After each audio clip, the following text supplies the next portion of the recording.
Shalom, apa kabar semuanya? Saya harap dimanapun saudara-saudara berada, semuanya sehat dan tetap semangat. Kami dari BIC Shalom mengucapkan selamat bertemu lagi dalam online service live Facebook. Saudara-saudara sekalian, Juru Selamatlah datang memberikan kepada kita perlindungan, kesehatan, kasih berkatnya serta pemeliharaannya. Dia datang ke dalam dunia membawa damai sejahtera untuk umat manusia. Mari saudara-saudara, kita akan siapkan hati dan pikiran kita dengan sungguh-sungguh hanya tertuju kepada firman Tuhan yang akan memberikan kekuatan baru dan tuntunan di dalam kehidupan kita.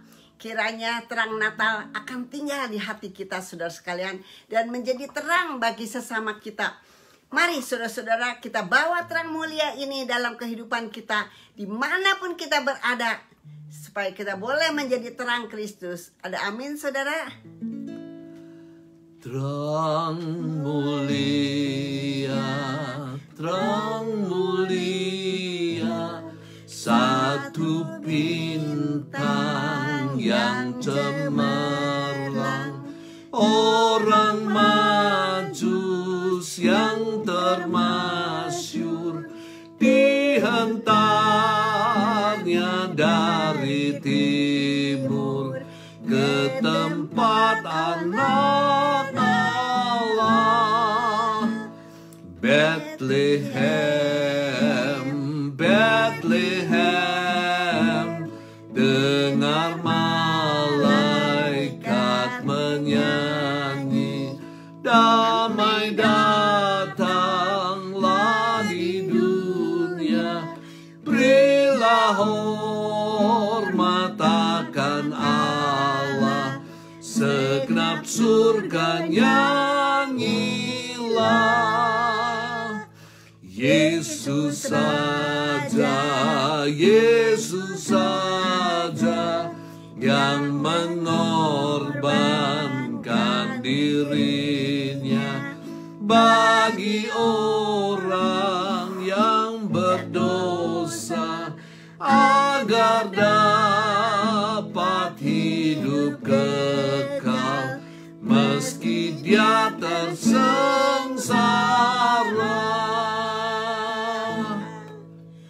Terang mulia,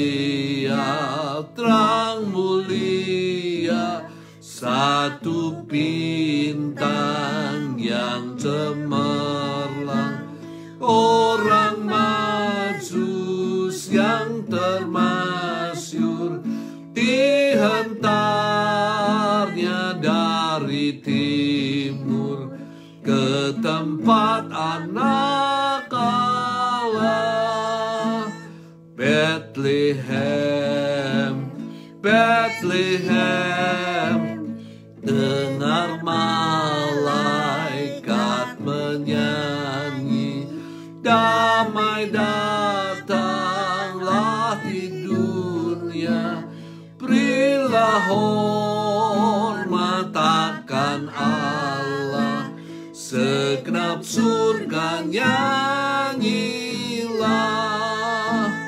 Yesus saja, Yesus saja yang mengorbankan dirinya bagi orang yang berdosa, agar dapat hidup kekal meski dia tersengsara.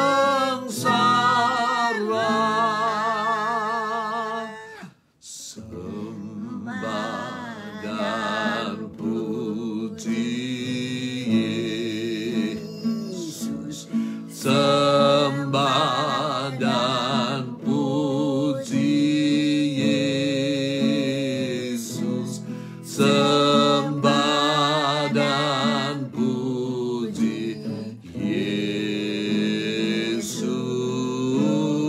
Sang Raja. Mari kita menyembah Yesus, katakan sembah dan puji Yesus Sang Raja. Sembah dan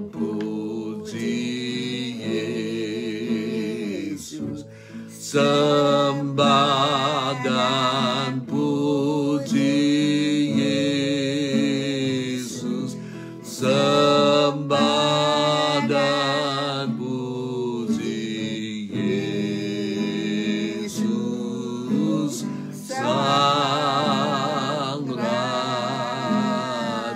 Sekali lagi kita katakan, sembah dan puji Yesus, sembah dan puji Yesus, sembah dan puji Yesus Sang Raja. Oh haleluya. Kami mau memuji dan memuliakan nama-Mu. Kami mau menyembah Engkau. Engkau yang menjadi Raja kami, Engkau yang menjadi Tuhan kami. Oh kami mau memuliakan nama-Mu. Kami mau memuliakan nama-Mu. Engkau yang layak menerima segala pujian, penyembahan dan kemuliaan. Oh haleluya. Oh haleluya.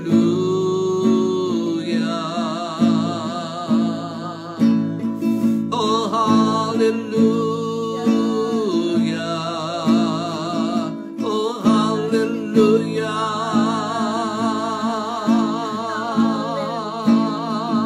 Oh haleluya.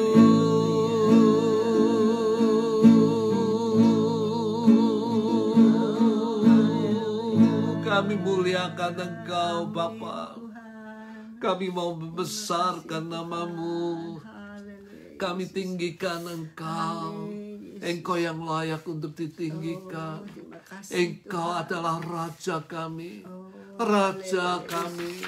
Kuasai kehidupan kami Tuhan. Biarlah kami setia kepada Engkau sampai mati Tuhan.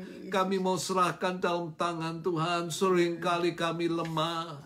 Kami dikalahkan oleh segala kesulitan dunia. Tapi ini menjadi ujian iman bagi kami. Untuk kami boleh tetap setia kepada Engkau sampai akhir kehidupan kami. Kami mau Tuhan tetap mengikut Engkau. Kami mau tetap Tuhan menuhankan Tuhan dalam kehidupan kami. Hanya nama Yesus yang kami sembah. Nama Yesus yang kami muliakan. Karena kami tahu saat kami memuliakan nama-Mu, maka kami memuliakan Allah Bapa yang ada di dalam sorga. Kami serahkan di dalam tangan-Mu ya Bapa. Terima kasih Tuhan Yesus. Terima kasih untuk kesempatan saat ini kami boleh kembali beribadah Tuhan. Sesuai dengan kehendak-Mu. Supaya kami tidak menjauhkan diri daripada persekutuan-persekutuan ibadah. Supaya kami boleh tetap beribadah. Kami boleh tetap mengucap syukur untuk kebaikan Tuhan. Dan saat ini kami mau mengucapkan syukur bahwa Tuhan itu baik bagi kami. Engkau tidak pernah Tuhan merencanakan yang jahat. Tapi rencana-Mu adalah rencana damai sejahtera bagi kami. Rencana yang menghilangkan rasa kekhawatiran, ketakutan kami. Karena Tuhan itu baik. Tuhan itu berkuasa melakukan segala perkara. Kuatkan kami sekalian. Untuk menghadapi Tuhan akhir tahun yang akan segera mendatang. Dan menghadapi tahun yang baru. Kami mau kuat Tuhan di dalam Engkau. Kami serahkan di dalam tangan-Mu Bapa. Terima kasih Tuhan Yesus. Kami mau serahkan firman-Mu. Engkau sendiri yang berfirman kepada kami. Bersabdalah Tuhan, firman-Mu sabda daripada Raja. Sabda daripada Tuhan yang merupakan hukum bagi kami. Kami mau melakukannya dan kami tahu satu perkara, bahwa ada janji di balik firman daripada Tuhan bagi mereka yang melakukan. Terima kasih Bapa, berkati firman-Mu, berkata-katalah kepada kami sekalian. Gunakan mulut lidah hamba-Mu ini sebagai penyambung lidah daripada Allah bagi jemaat daripada Tuhan. Siapa hamba-Mu? Dan biarlah nama Tuhan dimuliakan. Hamba hanya memuliakan nama Tuhan. Kami serahkan di dalam tangan-Mu Bapa. Terima kasih. Hanya di dalam nama Tuhan Yesus yang menjadi juru selamat kami yang hidup, kami berdoa. Semua mengatakan amin. Nah, saudara sekalian, pada kesempatan ini firman Tuhan saya berikan judul orang Majus yang mencari Yesus. Saudara baca sendiri kisahnya di dalam Matius 2 ayat 1 sampai 23. Cukup panjang, saudara sekalian.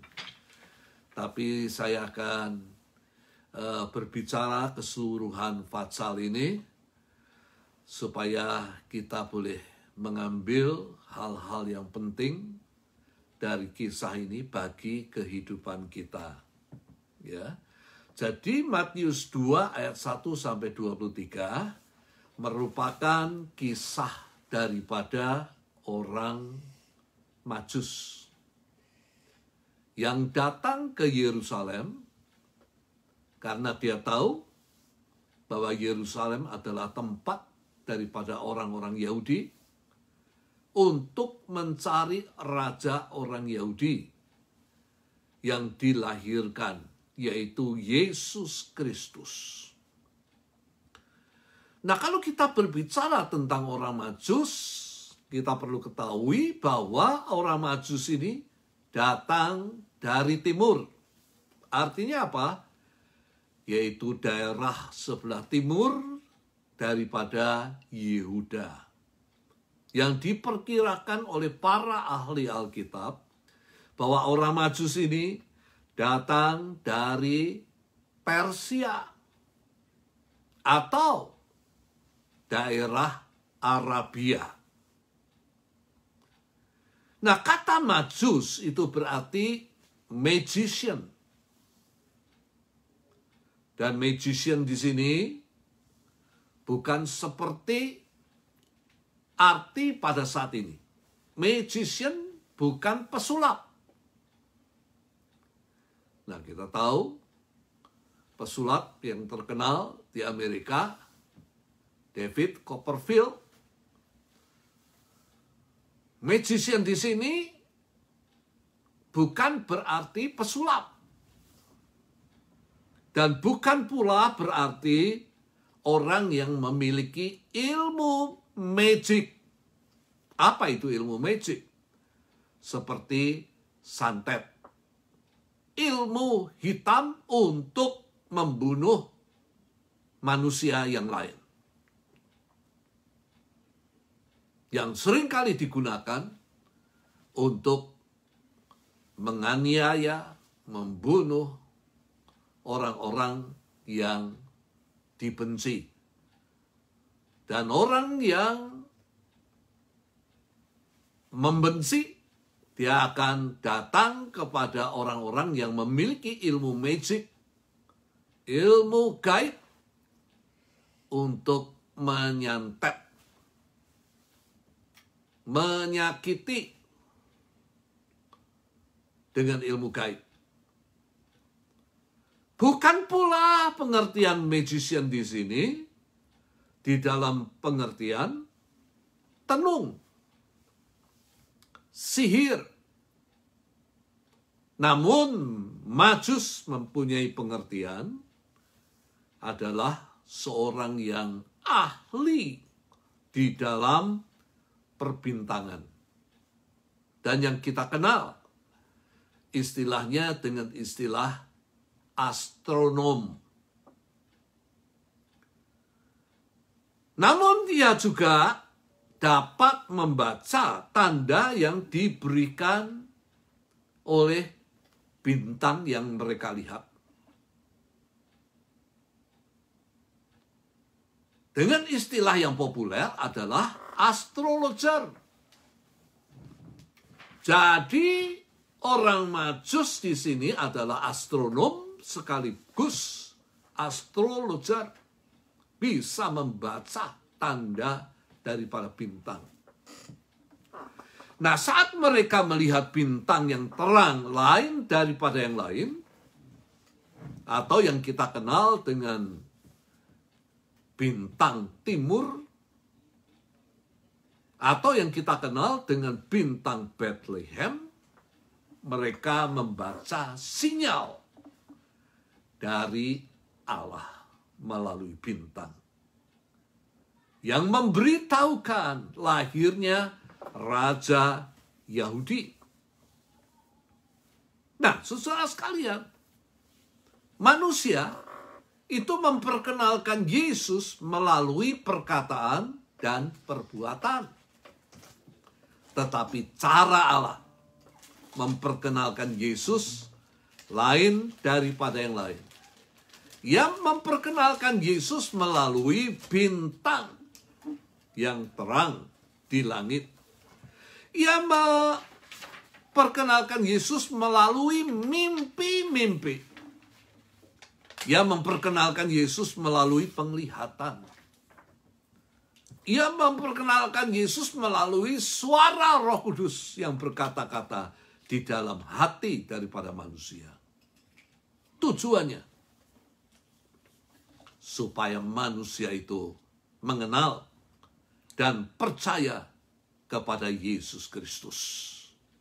Karena tanpa percaya, manusia pasti binasa. Dan inilah kasih daripada Allah yang tidak menginginkan saudara dan saya binasa. Allah menginginkan di dalam kasih-Nya supaya kita selamat dan memiliki hidup yang kekal, memiliki sorga.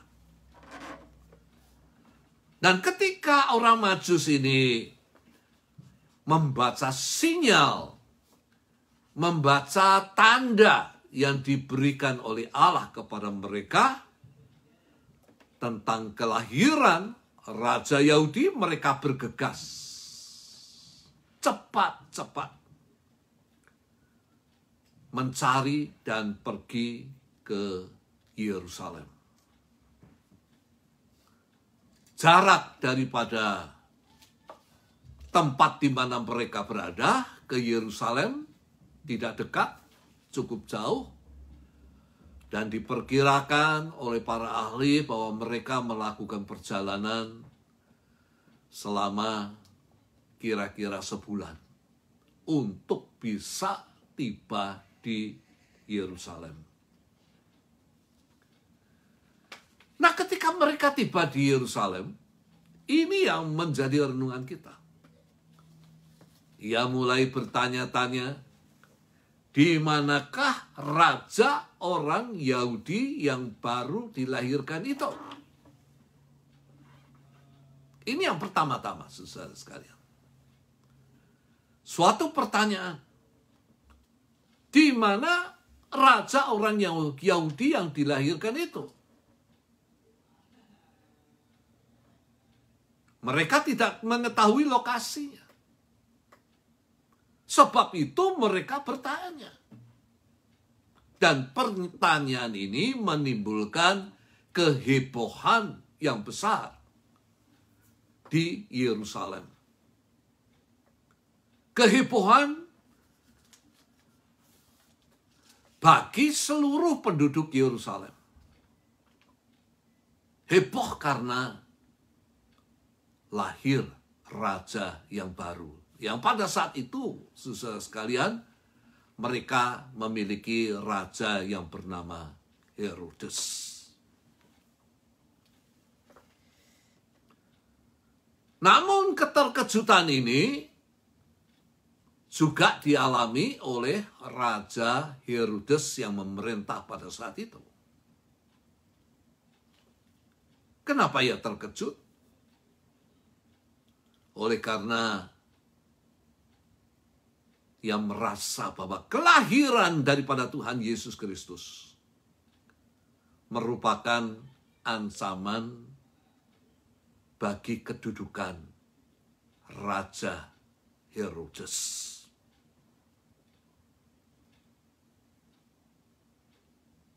Oleh karena ia merasa terancam, maka kita melihat ia merencanakan yang jahat. Ia ingin melenyapkan Yesus untuk mengamankan kedudukannya yang sudah nyaman. Dan ini biasa terjadi, saudara sekalian. Kalau kita kenakan dalam kehidupan kita, ini biasa terjadi baik di tempat kerja. Orang yang nyaman kedudukannya, begitu dia merasa kedudukannya terancam, ia akan berusaha untuk menyingkirkan orang-orang yang mengancam kedudukannya. Di dalam pemerintahan seringkali terjadi bahwa orang-orang yang merasa terancam kedudukannya, dia berusaha untuk melenyapkan orang-orang yang mengancam kedudukannya. Bahkan di dalam gereja Tuhan menyedihkan bahwa orang-orang yang merasa terancam kedudukannya, posisinya di dalam gereja daripada Tuhan, akan berusaha keras untuk menyingkirkan orang-orang yang mengancam kedudukannya dengan segala cara, saudara sekalian. Dan saya melihat hal ini.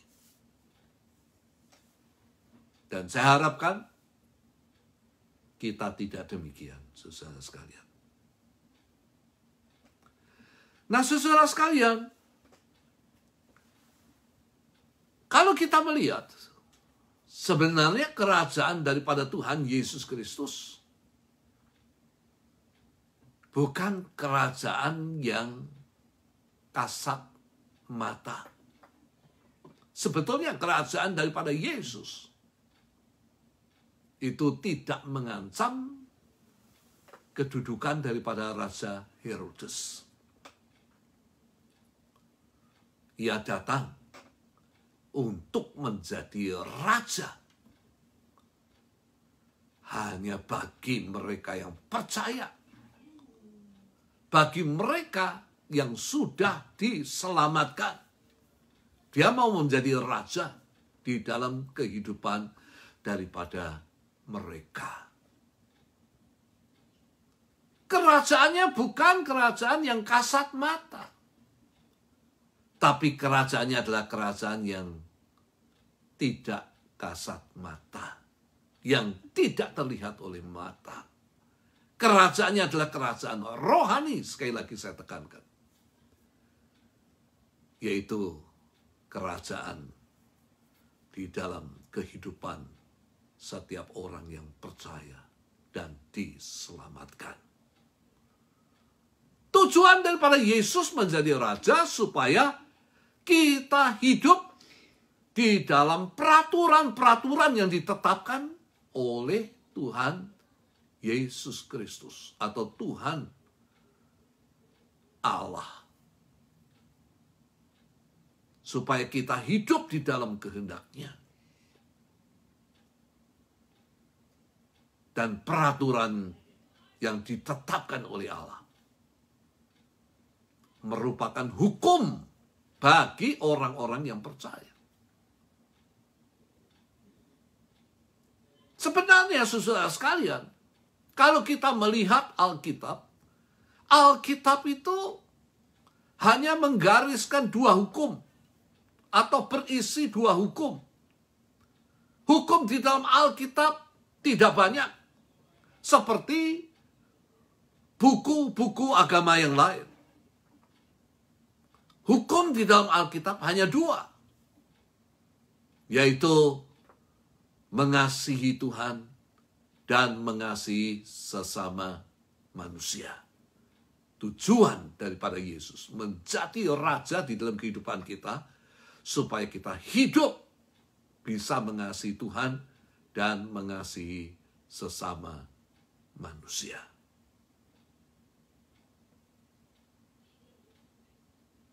Dan ketika orang-orang Majus ini bertanya, di mana kelahiran daripada raja orang Yahudi, maka Herodes mengumpulkan imam-imam kepala dan ahli-ahli Taurat untuk meminta keterangan di mana Mesias akan dilahirkan. Maka pemuka-pemuka agama Yahudi mengatakan,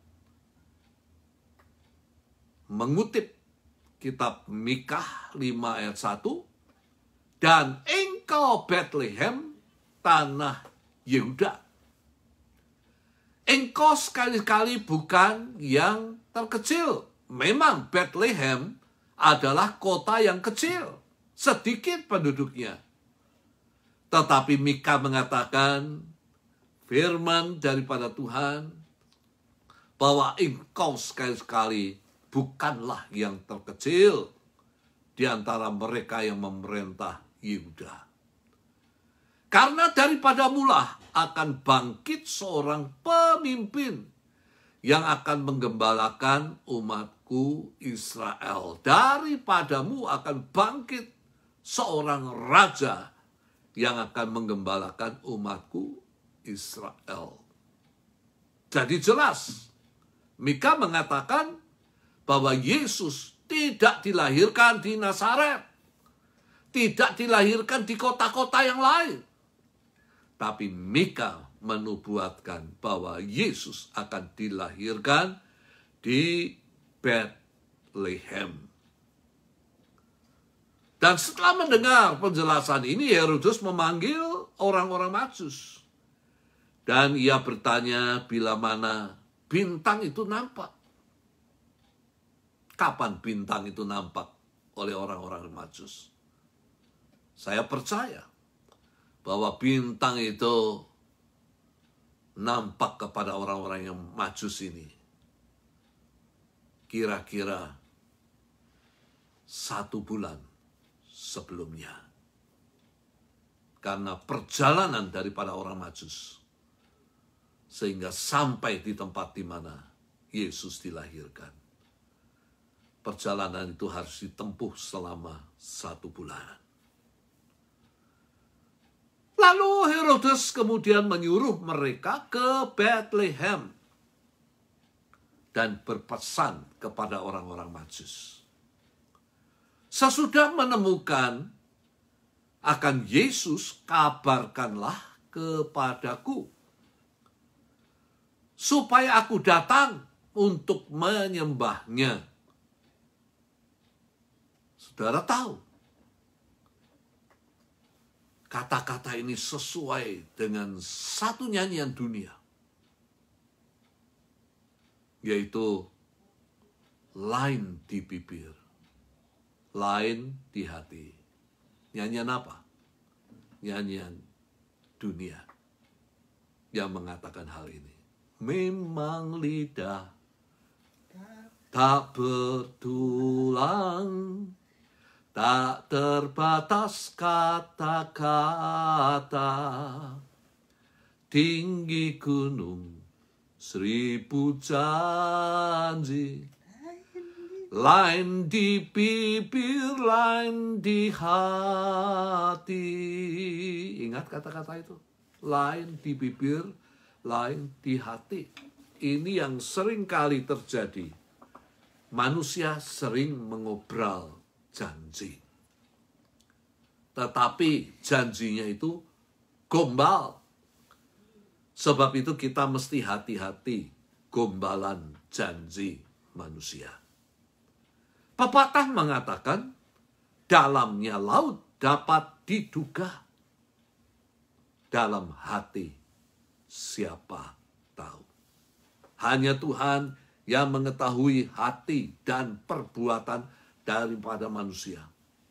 Sekalipun kita melakukan perbuatan di tempat yang tersembunyi, maka bagi Tuhan yang Maha Tahu, tidak ada yang tersembunyi di pemandangan matanya. Saya mengingat Amsal 20 ayat 27 mengatakan bahwa roh manusia adalah pelita Tuhan yang menyelidik seluruh hatinya. Selama manusia hidup, apa yang ada di dalam hati dan pikirannya, Tuhan itu tahu.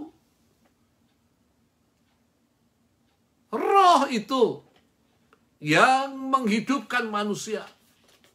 Tapi sekaligus roh itu menjadi lampu bagi Tuhan dalam kehidupan manusia. Selama manusia hidup, tidak ada yang tersembunyi di pemandangan mata daripada Tuhan. Nah, saudara sekalian, kita masuk dalam bagian yang kedua. Kalau bagian yang pertama berisi pertanyaan di mana Yesus dilahirkan, maka bagian yang kedua adalah bahwa Allah memakai bintang memimpin orang-orang Majus. Nah, saudara sekalian,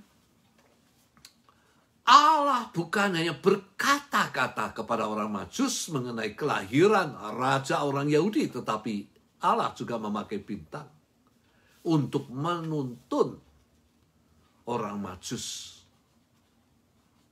sehingga dapat menemui Yesus.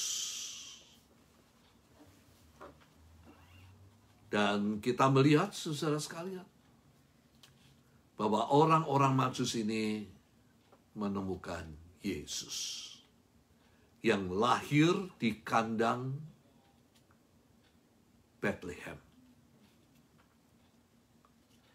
Menurut Justinus Martir, seorang bapak gereja yang hidup tahun 150 AD atau 150 Masehi,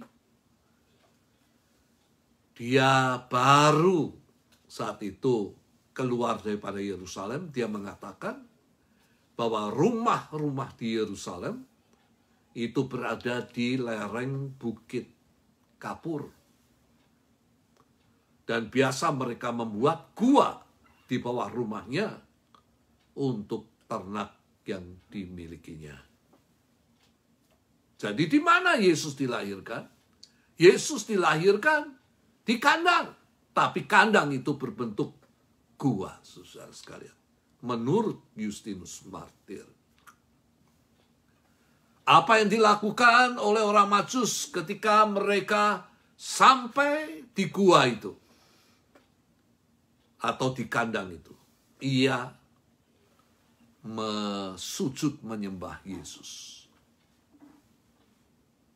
Kata menyembah sebagai tanda pengakuan.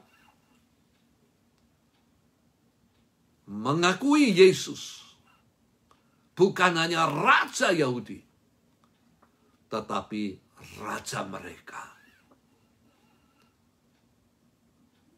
Raja yang menyelamatkan mereka dari dosa-dosa atau penjajahan dosa. Raja yang membebaskan mereka dari maut. Raja yang memberikan kehidupan kekal. Kemudian apa yang dilakukan lagi? Ia mempersembahkan persembahan kepadanya. Persembahan yang mahal harganya. Karena menurut tradisi saat itu, persembahan yang dipersembahkan harus sesuai dengan status sosial daripada penerima persembahan tersebut. Orang Majus ini mempersembahkan emas, ini yang pertama-tama, kepada Yesus.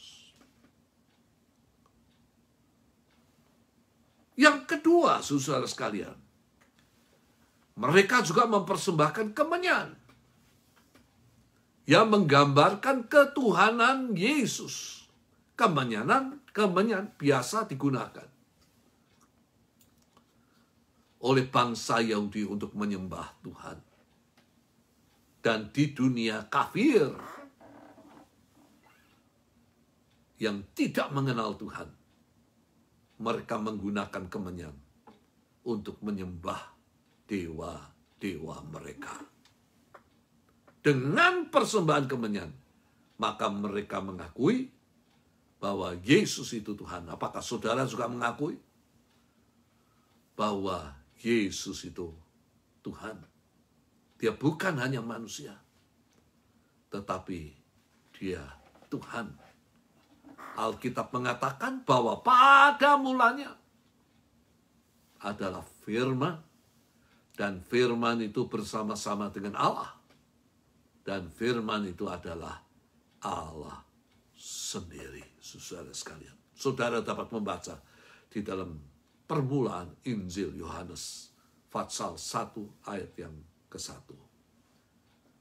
Lalu persembahan yang ketiga adalah mur, menggambarkan kematian Yesus. Mur digunakan sebagai minyak urapan, mur digunakan sebagai parfum, mur digunakan sebagai pemati rasa, dan mur digunakan untuk melenyapkan kotoran dan bau yang biasanya digunakan untuk orang yang sudah mati. Ketika Yesus mati dan dikuburkan, maka dikatakan bahwa setelah hari Sabat, karena hari Sabat tidak ada seorang pun yang boleh melakukan pekerjaan, berhenti bekerja. Maka pada hari yang pertama setelah Sabat, murid-murid perempuan daripada Yesus datang dengan membawa rempah-rempah dan mur ke kubur Yesus. Ketika tiba di kubur, pada hari pertama setelah Sabat, yaitu hari Minggu, mereka mendapatkan mayat Yesus tidak ada di dalam kubur. Sebelum mereka membalur Yesus, sebelum mereka merempah-rempahi dan membalur mayat Yesus dengan minyak mur, ia sudah tidak ada di dalam kuburnya. Ia sudah bangkit. Jadi Tuhan kita sudah bangkit, saudara sekalian. Ia hidup. Karena dia Allah, maka tidak ada satu kuasa yang dapat menahan dia untuk tetap di dalam kubur. Ia hidup. Banyak kali saya melihat orang-orang yang berziarah ke Israel, mereka berdoa ke kubur Yesus. Padahal Yesus tidak ada di sana. Jangan kita menyembah orang yang tidak ada di dalam kubur. Dan jangan kita menyembah kubur. Yesus sudah bangkit. Dia hidup. Dia duduk di sebelah kanan Allah Bapa. Tetapi rohnya ada bersama-sama dengan kita. Diam di dalam hati kita. Menyertai kita. Mengajar kita. Menginsyafkan kalau kita berbuat salah. Rohnya menyertai kita. Sampai akhir zaman.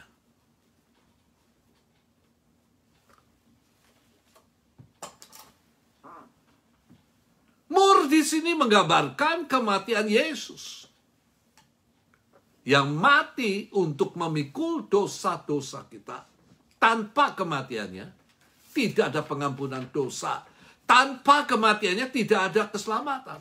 tapi dia mati.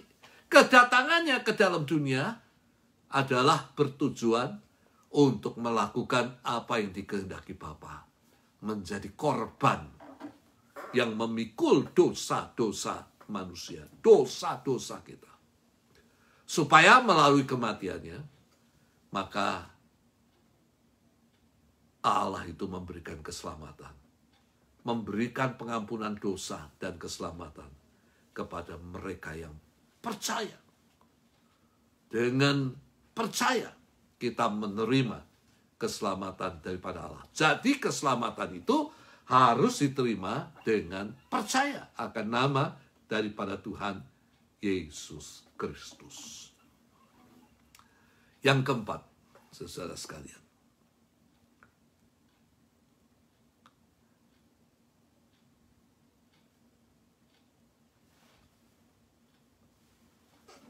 saya akan mengatakan, saudara sekalian, yang keempat ini, saudara percaya bahwa Allah tidak pernah gagal.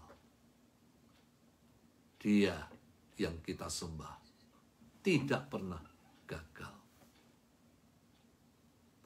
Apa yang dia kehendaki, apa yang dia rencanakan, apa yang ia firmankan, apa yang dia janjikan, tidak pernah gagal. Saudara percaya bahwa Tuhan itu memiliki kuasa untuk melakukan apa yang dikatakannya.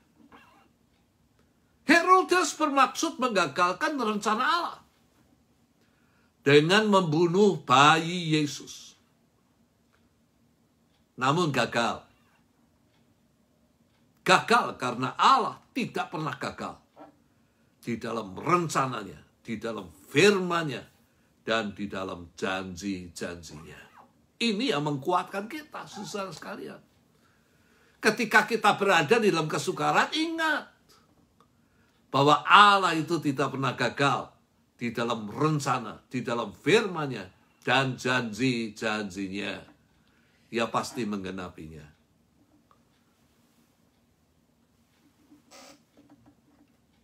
Ketika Herodes bermaksud jahat, maka Allah mengingatkan kepada orang Majus dalam mimpi, jangan kembali kepada Herodes.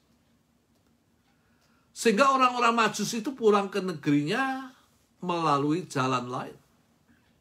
Karena apa? Karena kata-kata daripada Herodes lain di bibir, lain di hati. Ia bermaksud melenyapkan Yesus. Hal yang kedua, malaikat datang dalam mimpi menyuruh Yusuf, istri dan anaknya lari ke Mesir. Karena Herodes mau membunuh Yesus.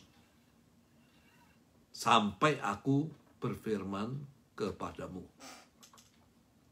Mungkin saat itu Yusuf dan Maria bingung, saudara sekalian. Kenapa harus lari ke Mesir? Bukankah Allah itu maha kuasa, mampu melakukan segala perkara? Kenapa tidak mengirim 12 pasukan malaikat untuk menghancurkan Herodes dan tentaranya yang bermaksud jahat? Pernahkah kita berpikir, kenapa Tuhan itu berfirman supaya baik Yusuf, Maria, dan Yesus mengungsi ke Mesir saat itu?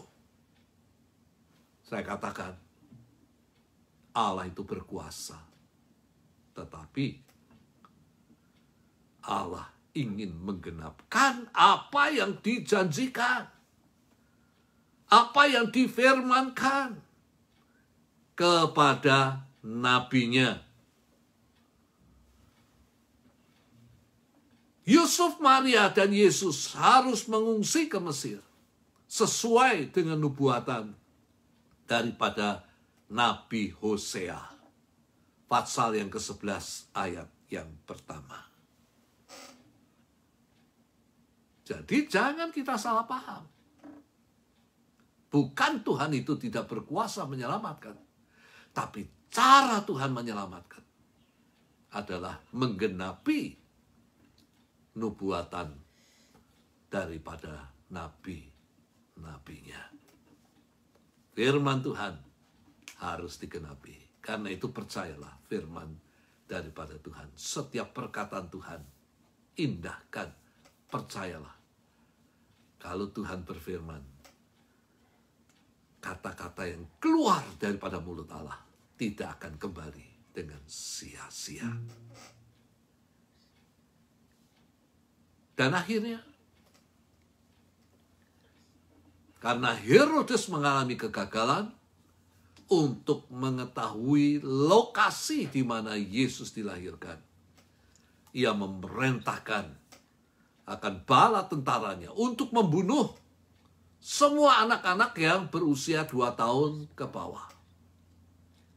Dan saat itu, saudara sekalian, kalau Allah tidak menyelamatkan, maka pasti rencana daripada Allah untuk menyelamatkan dunia mengalami kegagalan. Tapi Allah menyelamatkan Yusuf, Maria, dan Yesus. Mereka pergi ke Mesir sesuai dengan firman daripada Tuhan. Karena mereka mengikuti firman Tuhan, mereka selamat. Hasil daripada Herodes melakukan pembunuhan anak-anak yang berusia 2 tahun ke bawah hanya menghasilkan tangisan, ratapan daripada para ibu yang kehilangan anaknya. Namun Allah sudah menyelamatkan Yesus supaya rencana-rencananya digenapi di dalam Tuhan kita Yesus Kristus. Menyelamatkan dunia, membebaskan manusia daripada dosa-dosa mereka. Nah, saat ini saudara sekalian, saya akan mengakhiri. Natal saat ini sangat istimewa. Karena pada tanggal 21 Desember yang lalu, muncul di langit bintang Bethlehem. Bintang yang sama yang dilihat oleh orang-orang Majus. Yang saat itu merupakan sinyal, tanda, di mana Allah berkata-kata kepada orang-orang Majus. Saya tidak tahu, saudara sekalian, apakah bintang yang muncul itu juga merupakan satu tanda daripada Allah, ataukah fenomena alam biasa, yaitu bertemunya planet Jupiter dan planet Saturnus. Kita tidak tahu. Tetapi yang kita tahu satu perkara, bahwa Allah tidak pernah gagal di dalam rencananya, di dalam kehendaknya, di dalam janji-janjinya. Itu yang membuat kita tidak takut menghadapi masa depan. Walaupun masa depan itu gelap, walaupun masa depan itu tidak pasti, tapi kita percaya, peganglah akan janji-janji daripada Tuhan. Sekaligus lagi saya katakan bahwa Dia tidak pernah gagal. Mari kita bersama-sama satu, saudara, menyanyikan satu pujian. Dia tak pernah gagal.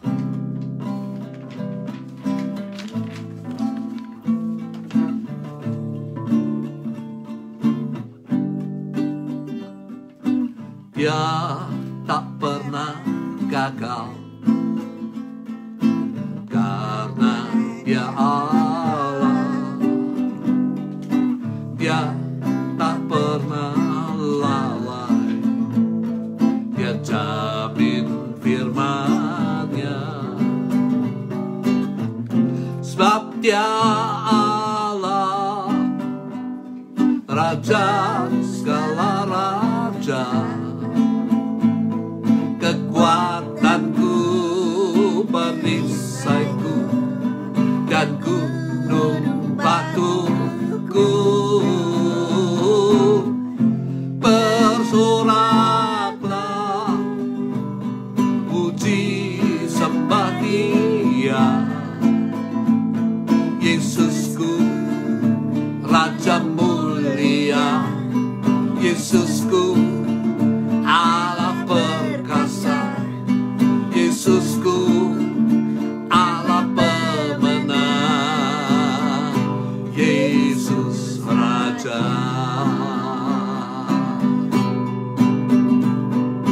Dia tak pernah gagal, karena Dia Allah. Dia tak pernah lalai, Dia jamin firman-Nya. Sebab Dia Allah, Raja segala raja, kekuatanku, perisaiku, dan gunung batuku. Bersoraklah, puji sembah Dia, Yesusku, Raja mulia, Yesusku, Allah perkasa, Yesusku, Allah pemenang, Yesus Raja. Yesusku, Raja mulia, Yesusku, Allah perkasa, Yesusku, Allah pemenang. Siapa namanya? Yesus Raja. Saudara percaya? Dia adalah Raja yang mulia. Amin. Dia adalah Allah yang perkasa. Haleluya. Dia adalah Allah yang pemenang. Mari kita berdoa bersama-sama. Haleluya, Yesus. Kasih Tuhan.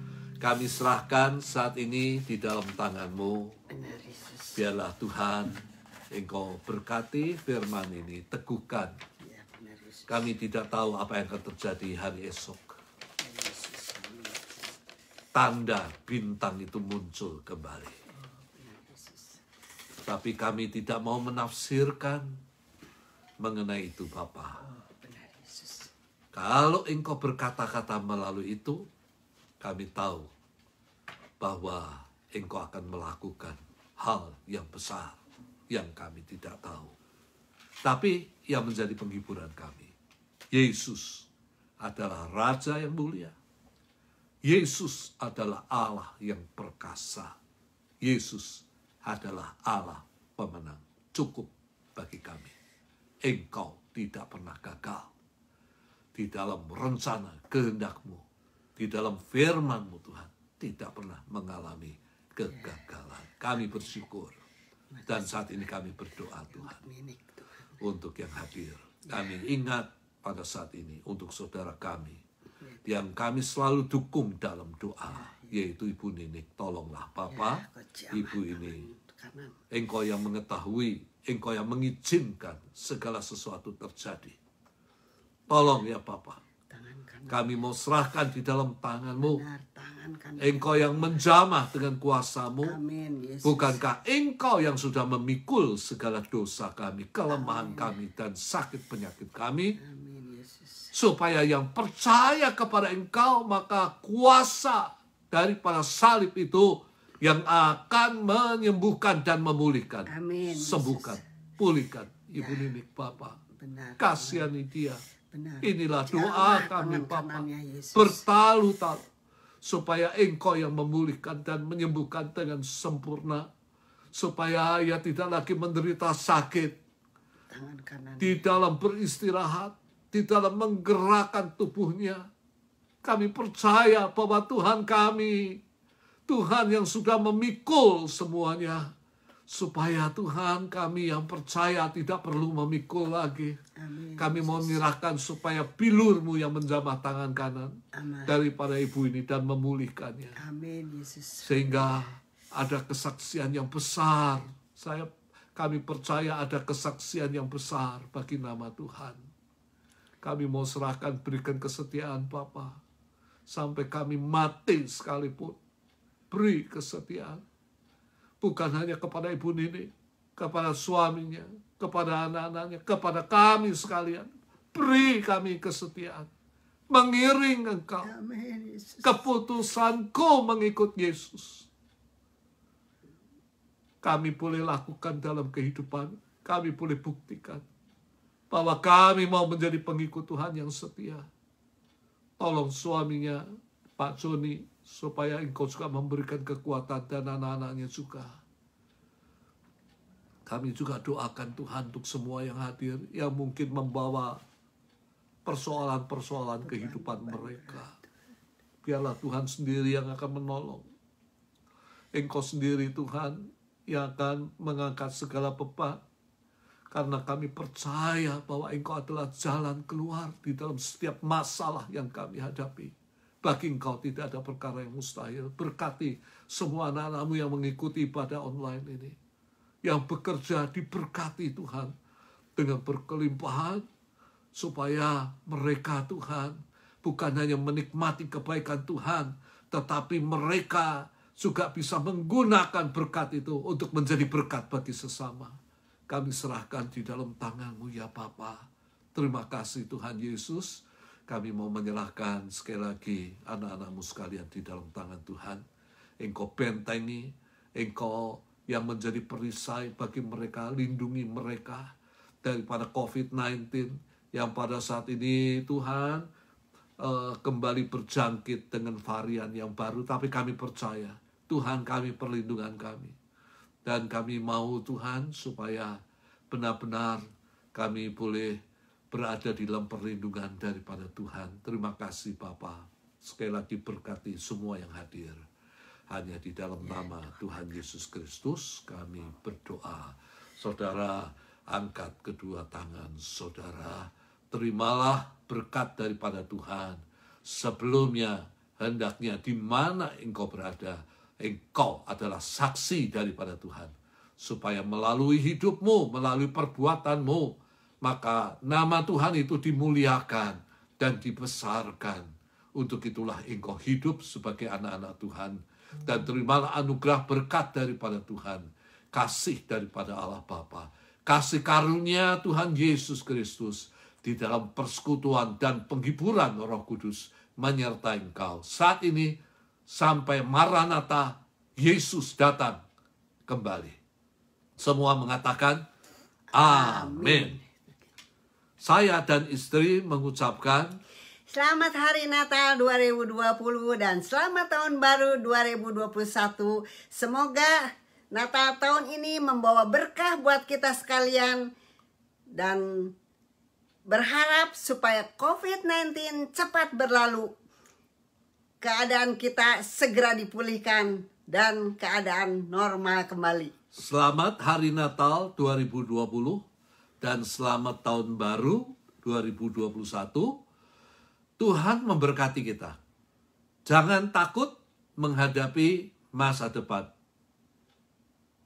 Karena kita percaya Tuhan Immanuel menyertai kita. Sampai berjumpa lagi. Tuhan memberkati kita bersama. Bye.